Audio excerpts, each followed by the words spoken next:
It has taken me weeks to even begin putting this into words because I still do not know what is real and what my mind is inventing to fill the gaps. But I need to tell it exactly as it happened because keeping it inside is worse than the memories themselves. It feels like if I do not let it out, the thing that started in that playground will never stop following me. I first noticed it one night walking home late from a friend's house, the kind of night when the streets are empty and silent, and the sky has no moon, only the dim orange glow of the lamps along the road. I cut through the old park because it shaved 10 minutes off the walk, though even during the day the place felt abandoned. The grass always overgrown, the benches cracked and splintered, the metal jungle gym streaked with rust, as if it had not been touched by children in years. That night the air was so still, not a leaf moved in the trees. Yet as I passed the playground, I heard the faint, metallic squeak, the kind of sound swing makes when someone rocks back and forth on it. I turned, and there was one of the swings moving slow and steady, though there was no wind, no one in sight. I told myself maybe a dog had run through, or someone had left it rocking, but it was the wrong kind of motion, not random, not fading. It kept the same rhythm, as if someone was sitting in it, pushing off the dirt with invisible feet. I stood there longer than I should have, staring the chains, straining softly the seat, dipping forward and back, the sound sharp in the silence of the night. I felt a pressure in my chest, the kind that tells you to leave immediately. And I did. I walked fast out of the park and back onto the street. But every few steps I thought I could still hear the faint squeak behind me, like it was carrying through the air even after I'd left the swings behind the next day.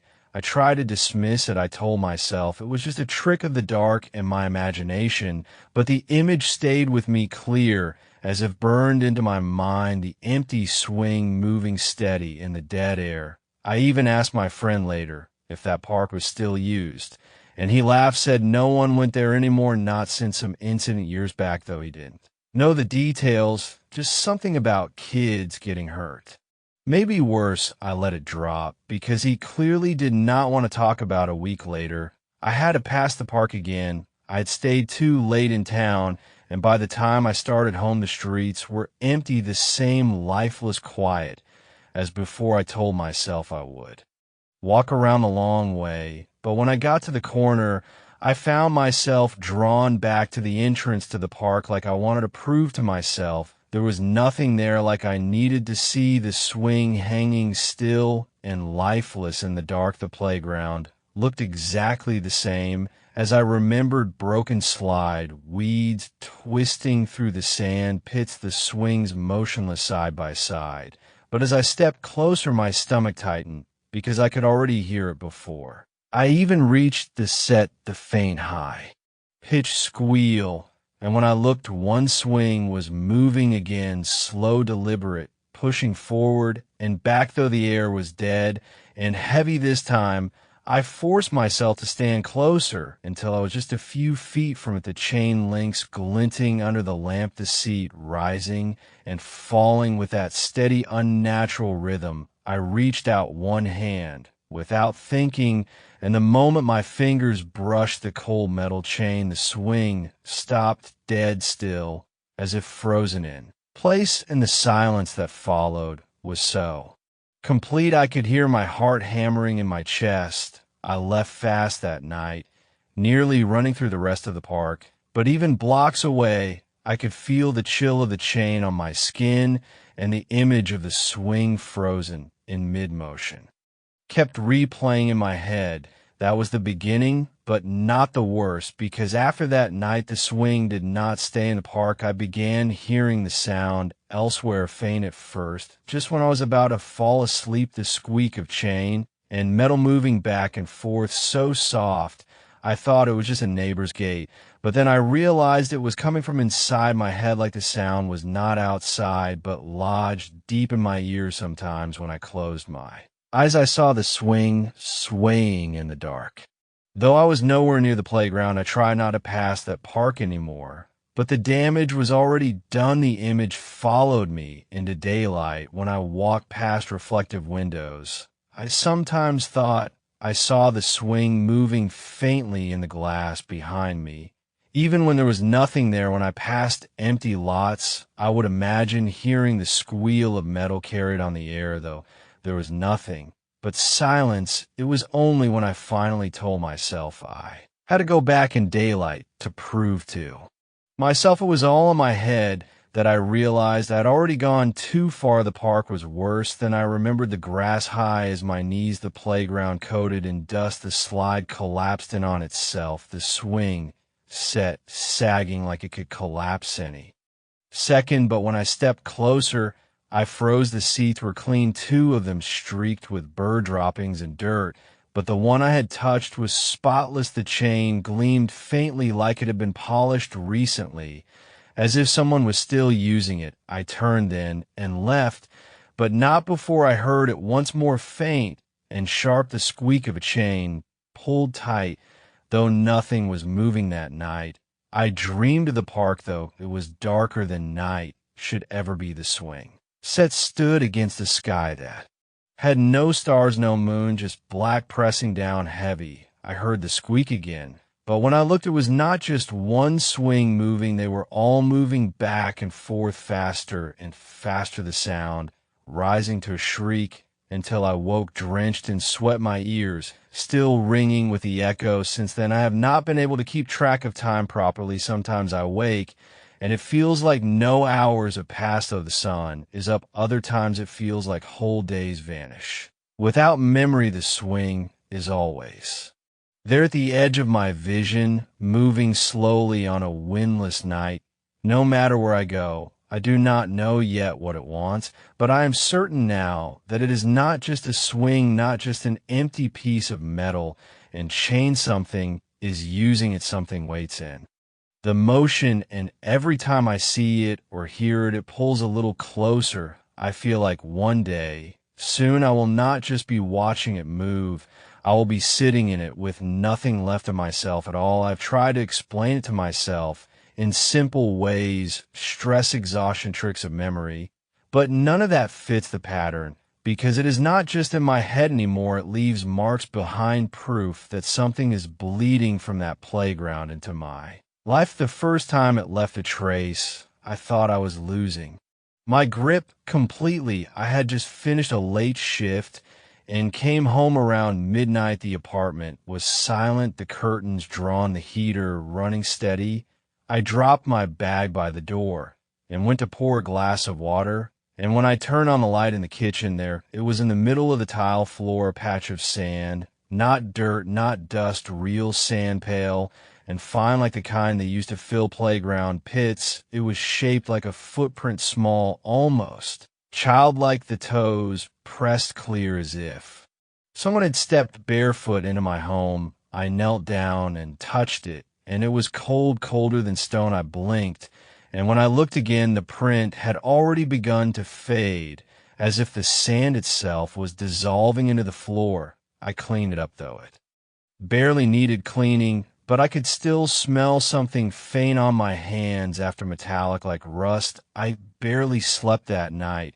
Every time I drifted off, I heard the slow squeak in my ears, the rhythm perfect, back and forth, back and forth. My dreams showed nothing but the swing set moving in an empty void, and the sound grew sharper until it felt like my skull was splitting. The days after that, I noticed other things subtle. At first, a faint scrape on the window screen, though the air was still, the creak of metal from the hall, even though the building has no pipes that sound like that. Then I started finding dirt under my nails, though I had not been outside.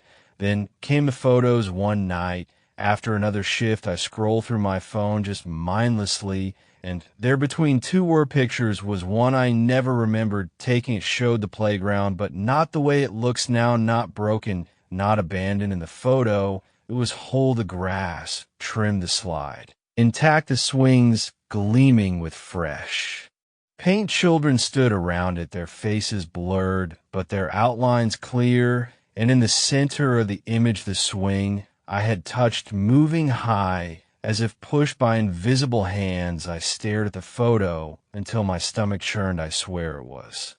Not on my camera before that night. I tried to delete it, but the image stayed the same. Every time I opened the gallery, it reappeared, sometimes closer, as if zooming in by itself. Sometimes the children less blurred, their eyes darker, their mouths wide and strange like smudges pulled too far. The next incident happened when I passed the park again, not by choice, but because the bus I was on stopped short of the next street. I had to walk, and the only way home was by the park. It was early evening, the sky dimming, the lamps flickering on, and as I stepped by the fence, I felt my stomach turn because the air smelled of rust and soil, just like the footprint in my kitchen. I turned my head without meaning to, and there the swing moved, not slow this time, but fast, as if someone had climbed into it, pumping their legs hard, the chains rattling loud enough to carry across the whole park. I froze, watching the seat rise higher and higher until it nearly flipped over the bar, and still no one was there, no wind. No children, no explanation. Then it stopped, not slowly, but all at once, as if cut short by an unseen hand. And for the first time, I felt that something was looking directly at me, not a feeling of being watched from far away, but right there, inches from my face. I could not see anything, but the weight of the stare crushed down on me. So hard my knees shook, I forced myself to keep walking, not to break into a run, but my heart hammered, and I did not look back that night. The sound followed me again, but louder, not in dreams, not in my head. It was inside the walls of the apartment. The steady squeak, the rattle of chains, like a swing set had been built in the living room. I pressed my hands to my ears, but it did not fade, only grew sharper, the rhythm quickening until I thought it would split my skull. Then it stopped, and the silence was worse because it came with a faint breath against my neck. I had begun losing track of hours again. Sometimes I wake to find dirt on the sheet, streaks of rust across my hands, as if I've been gripping iron all night. Sometimes I hear the laughter, faint, the high pitch of children far away, but layered with something else, something wet and broken beneath it, like the sound of bone grinding against stone. One night, I woke to find myself not in bed, but standing barefoot in the hallway, facing the front door. The lock undone, the door cracked open, and beyond it I could see the park, though I lived miles away, the swing set framed in the gap, the chain swaying. Slow, I slammed the door shut and checked it twice, 3 times 4. But when I finally turned around, the air in the apartment smelled thick of soil again, and the faint outline of small footprints trailed back down the hall into my bedroom. Now, I do not sleep unless exhaustion forces me, and even then I wake unsure of where I will be. Sometimes I hear voices, not full words, just a chant-like rhythm blending with the squeak of the swing, as if the children are calling something forward. Other times I hear my own name whispered faintly behind me, though no one is there. I try to stay with a friend, once thinking maybe distance would help, but the second night in his house, I woke to find the sound again, faint squeak, scrape, squeak, and when I opened my eyes, the guest room curtain moved, though the window was shut. When I drew it back, the view outside was wrong. Instead of the street, it showed the park under black sky, the swing set moving fast. I left before Dawn told him. I was sick and never went back. I think whatever is bound to that swing has followed me since the moment I touched it. I think the motion is a door not for me to go through, but for something else to come crawling out, and every time it moves it draws closer. I do not know how much longer I can hold it back, or if I already let in the first night. I laid my hand on the chain. The more I try to ignore it, the stronger it becomes, as if my resistance feeds it. Like the harder I fight to deny it, the more it pushes back into my world. I cannot tell where the park ends anymore, because pieces of it are appearing everywhere around me like fragments bleeding through. It started with the sound of the chains, then the sand and dirt. But now it is objects, things that do not belong in my home. I came back one afternoon from work and found the smell of rust thick in the hallway, sharp enough to sting my nose. And when I entered the living room, the air was cold, almost damp, and in the center of the carpet lay a small piece of rope freight at the end, stained dark. At first, I thought it was a cord from something I owned, but no, it was the rope that tied the tire swing from the playground. I recognized the texture, the way it was worn smooth in some spots and shredded in others I should not have been able to recognize it, but I knew with absolute certainty it was from there. I picked it up and dropped it immediately, my hand burning with cold. Even though the room itself was warm, I threw the rope into the trash bin outside. But the next night it was back in the living room, this time coiled neatly on the couch like someone had placed it there for me to see. I did not touch it again. I just left it, but the smell of rust stayed hanging in the air all night. I have been waking at exact times each night, usually just past 3 in the morning, with no sound to rouse me, except the silence itself, too deep, too heavy, like the world outside has stopped. I sit up and listen, and after a few minutes it always comes the faint squeak of the swing in rhythm. Sometimes slow, sometimes fast, sometimes stretching long like the chains are straining under a weight that should not be there. I've tried covering my ears, but it does not matter. The sound is not in the air. It is inside me, vibrating in my bones. The photographs are worse now. I do not remember taking any, but they keep showing up on my phone, each one clearer than the last. The playground becoming sharper, the faces of the children no longer blurred, their eyes dark pools, their mouths stretched into thin grins that do not match the shape of a child's smile. One photo shows them standing in a circle around the swings, looking outward like they are waiting for me. Another shows only the swing moving high into the air, as if something enormous is pushing it from above, though nothing is visible. I tried deleting them all, but the moment I close the gallery, they appear again, multiplied. Last week, I blacked out, not from drinking, not from exhaustion, but something else. I remember standing in the bathroom, staring at my reflection, when the mirror seemed to ripple for a moment, and behind me, I saw not the room, but the park, the swings set, gleaming with rust under a sky of black. Then everything went dark. When I woke, I was outside barefoot, standing in the park itself, the swings moving though the air was dead. I had no idea how I had gotten there. My apartment is miles away. My feet were cut and bleeding from the walk, but I had no memory of leaving, no sense of time lost. I walked home as fast as I could, refusing to look back. But since that night, it is like the barrier is gone entirely.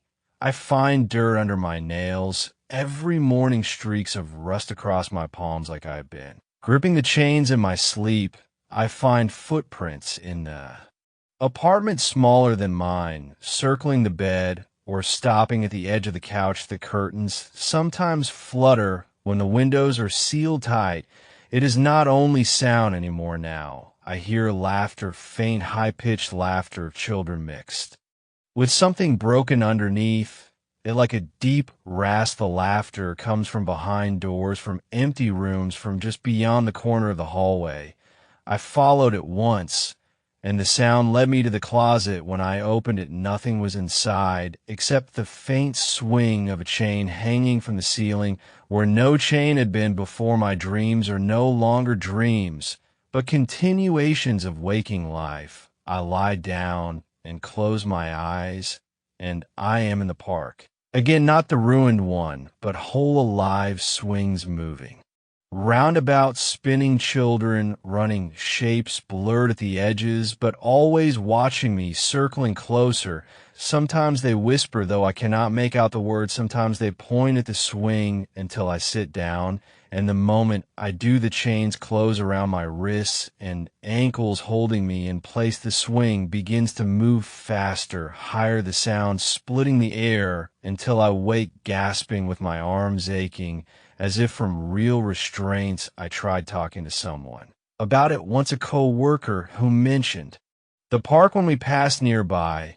I asked what he knew, and his face went blank. He said people used to avoid that place for good reason. Something happened years ago. A child vanished. They found his shoes by the swing set, but not his body.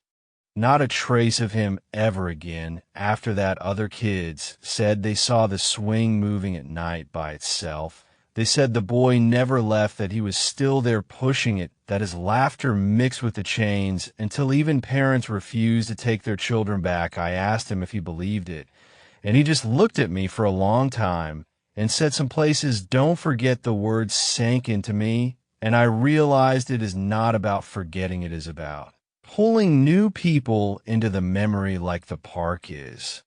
Hungry, and it needs more than just one boy now. The last few nights have been unbearable because the swing is not just in the park anymore, it is in my apartment. I have heard the sound of chains creaking against the ceiling, though. There is nothing there. The shape of a swing seat has begun appearing in shadows across the walls, swaying back and forth, though no object could cast it. And last night, I woke with bruises on the backs of my legs, the kind you get when sitting too long on something hard and narrow. I fear the swing is waiting for me, not to watch it anymore, but to sit in it fully, to give myself over to whatever waits in its endless motion. Every time I hear the chains rattle, I feel a pull in my chest, stronger, sharper, like it is calling me forward. I am afraid the next time I lose track of hours, I will not wake in my bed. I will wake already sitting there, moving higher and higher on a windless night with no way to get off at all. I no longer sleep properly at all. I cannot tell day from night. The sound follows me everywhere. Now the faint squeak of chains moving, though the air is still, the high-pitched scraping of metal, as if the swing is being pushed by invisible hands. I wake drenched in sweat, my sheets tangled, and when I close my eyes, I see the park in full color, though I am nowhere near it. The swing moving back and forth in perfect rhythm, the chains stretching under some unseen weight, the shadows of children circling just beyond the light. The apartment has changed around me without my consent or awareness. Corners I thought empty now hold shapes, small crouched figures at the edges of my vision. I catch movement from the corner of the room, but when I turn, nothing is there, and yet the weight of presence is undeniable. It presses against me in sleep and in waking life. I have started locking doors, windows, but it does not matter. The sound finds a way in the echoing squeak, the whisper of chains moving. No wind required. The faint metallic smell of rust fills the rooms and stays hanging on my hand. Skin furniture. I found footprints again. Last week, small childlike marks that start at the front door and circle the living room, the bedroom, the kitchen, and vanish into the air as if the soil itself was dissolving into the floor. The first time I saw them, I was frozen on the couch, unable to breathe, my body trembling with cold and fear. I traced one with my finger, and the ground felt softer than it should have, the impression deep, like a foot pressing into wet. And even though my feet had never touched the floor bare in that spot, the photographs have multiplied and changed. The images now show me in them in places I do not remember being. I see myself standing at the edge of the playground, the swing moving behind me high and fast.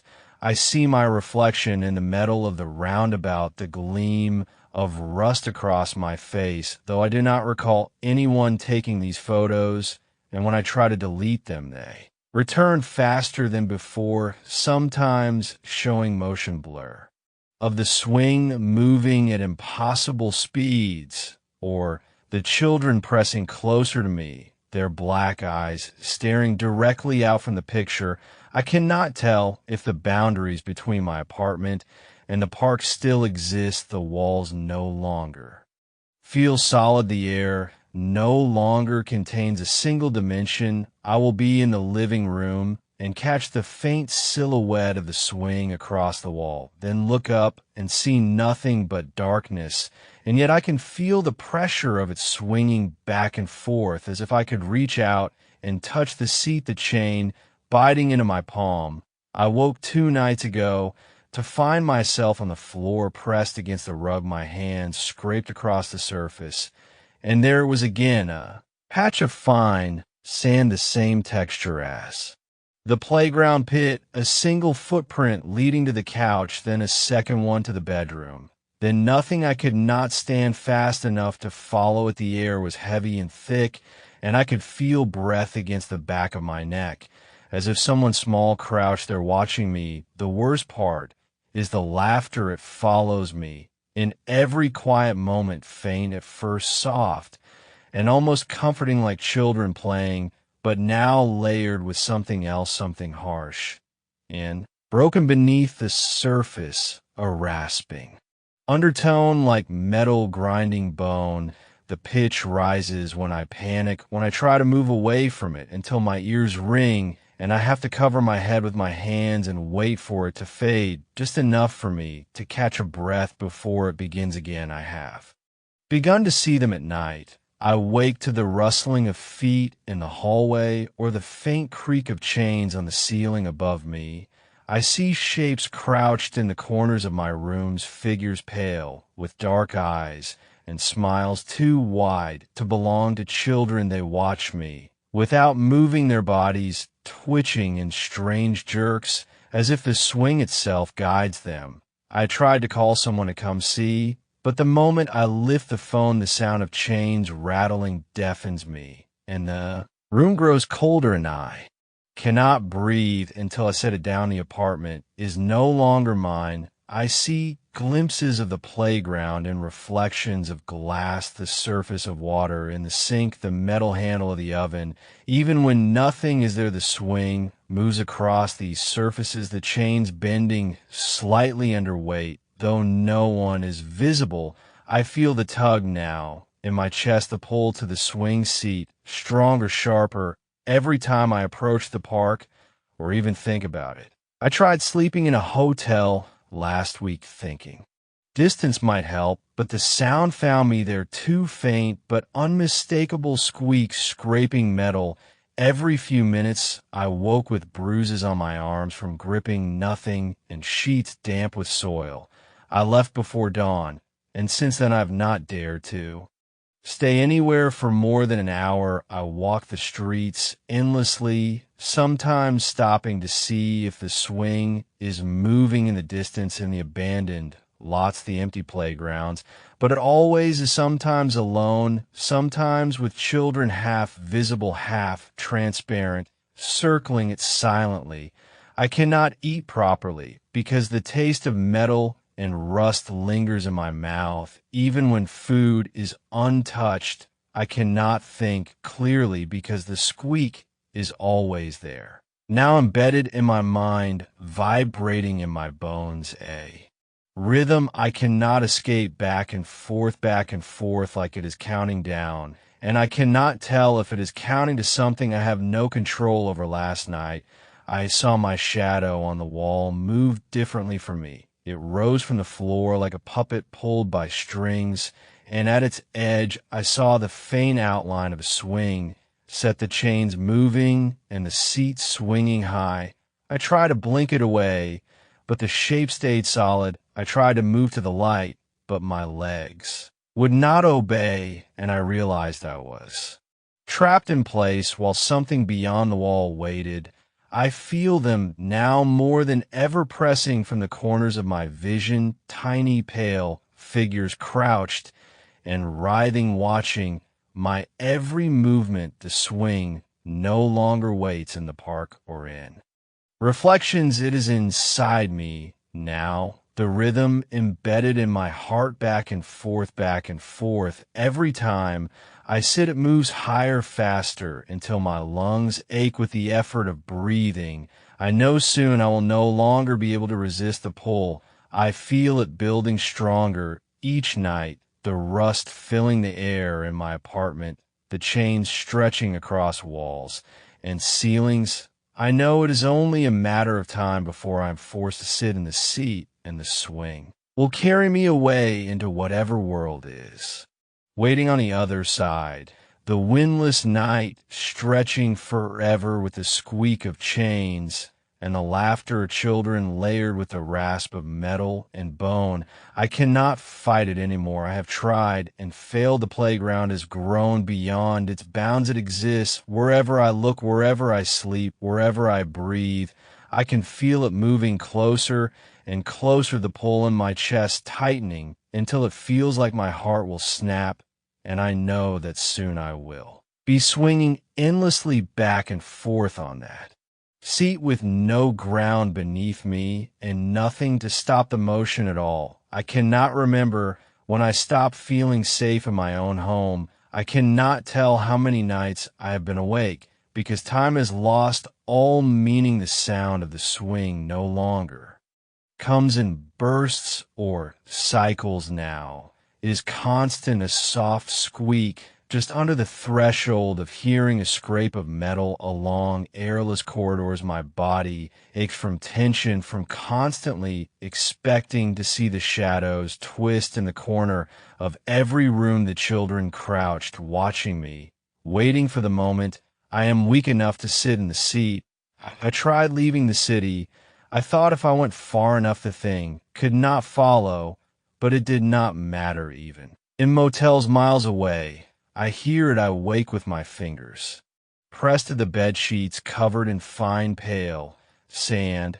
I do not recognize the pattern of bruises anymore. My arms, my legs, my back marked by grips. I cannot explain. A faint rust smell filling the room, like the swing was moving somewhere just out of reach, but still present enough to leave its trace. I have begun seeing them everywhere, sometimes in reflections in the windows of shops, in mirrors, in the surface of water, in fountains. I pass the shapes crouched, pale black eyes, wide smiles stretching too far.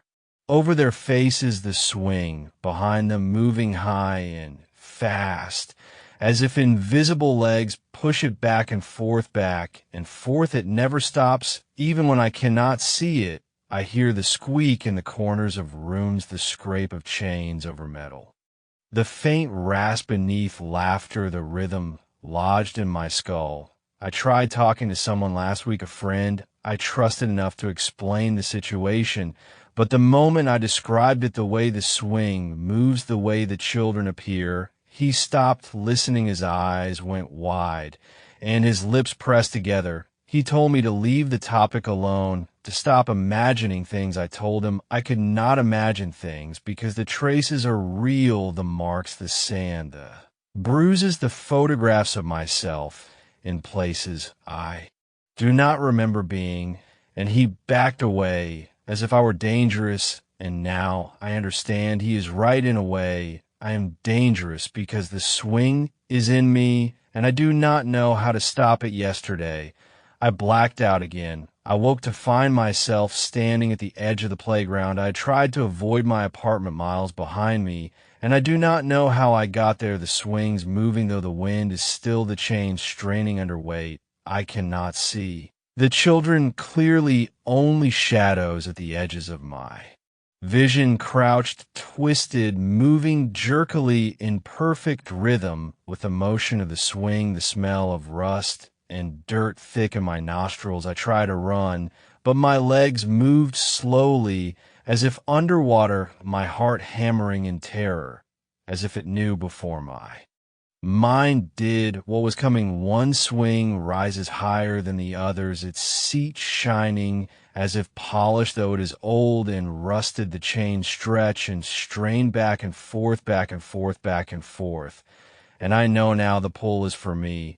I can feel in my chest tightening my ribs, squeezing my lungs, the sound of the swing, no longer outside, but inside me, embedded in my bones, vibrating my skull, the laughter sharpening the rasp beneath it like teeth scraping. Against metal, the shadows creeping closer. Circling the swing, the children moving with it, guiding it. I do not try to resist anymore. I sit down. I do not think. I cannot think. The weight of presence crushes my mind. My body lifts. With the seat, the chains biting into my wrists, my feet dangling inches above the ground. The swing starts slow and deliberate, back and forth, and then faster, faster, higher. And I cannot stop moving. The air screams past me, the night sky above blacker than. Black the ground, disappearing beneath the rusted frame. The children crouched along the edges, twisted, smiling shadows moving in rhythm with me. I try to scream, but the air is gone from my lungs. The ground sways and tilts as if it has no anchor. I feel my body stretch taut, my chest cold.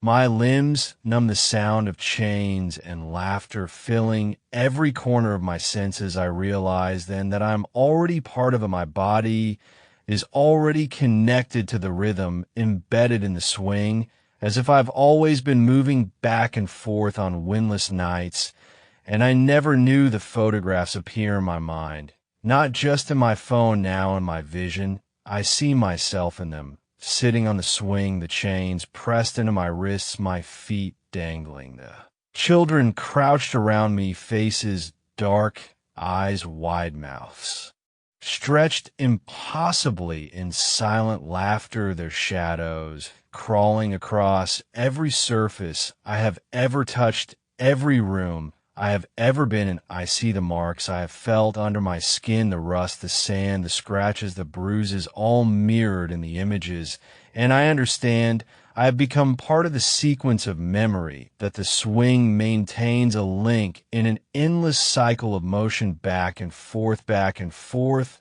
I no longer have control over my body. I cannot stop moving. I cannot stop swinging. The sky dark above the playground, endless, and the children around me, circling the swing, moving with me, whispering unseen instructions. I hear my own voice among them, faint, repeating the rhythm of chains, the squeak of metal, back and forth, back and forth, back and forth. I cannot tell if I'm calling to them, or they are calling to me, or if it matters anymore. The night stretches on infinitely.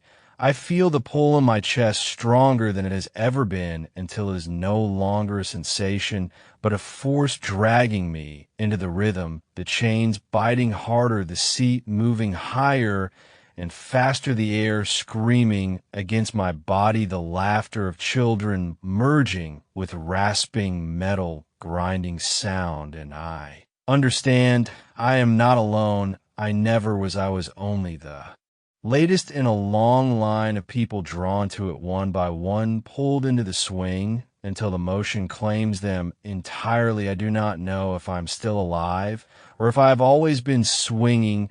I feel my body being lifted beyond the ground, beyond time itself, back and forth, faster and faster. The air around me, a vacuum of rust and darkness. The children circling endlessly, guiding me higher, the rhythm never stopping. I cannot stop. I will never stop. And the last thing I realize is that the swing does not wait for anyone. It moves on its own. It chooses, it pulls, it claims.